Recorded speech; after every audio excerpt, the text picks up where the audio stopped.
Hi friends, ఈరోజు మన ఛానల్లో టేస్టీగా డిఫరెంట్గా దొండకాయ ఫ్రై ఎలా చేయాలో చూద్దామండి. ముందుగా స్టవ్ పై ప్యాన్ పెట్టుకుని 2 స్పూన్ల పల్లీలు వేసుకొని వేయించుకోవాలి. తర్వాత 1 స్పూన్ జీలకర్ర, 1 స్పూన్ ధనియాలు, కొన్ని వెల్లుల్లి రెబ్బలు కూడా వేయించుకోవాలి. తర్వాత దీనిలోకి 1 స్పూన్ నువ్వులు వేసుకొని కొద్దిగా కలుపుకొని పక్కకు తీసుకోవాలి.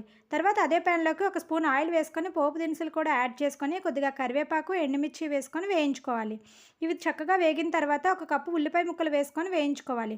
ఇప్పుడు మనం ముందుగా తీసుకున్న వాటిలోకి కొన్ని ఎండు కొబ్బరి ముక్కలు వేసుకొని వాటిని దంచి పెట్టుకొని పక్కన పెట్టుకోవాలి. ఇప్పుడు పోపులోకి 1 స్పూన్ పసుపు, 1 స్పూన్ సాల్టు, మనం కట్ చేసి పెట్టుకున్న దొండకాయ ముక్కల్ని వేసుకొని బాగా మిక్స్ చేసుకొని మూత పెట్టుకొని ఒక 10 నిమిషాలు మగ్గించుకోవాలి.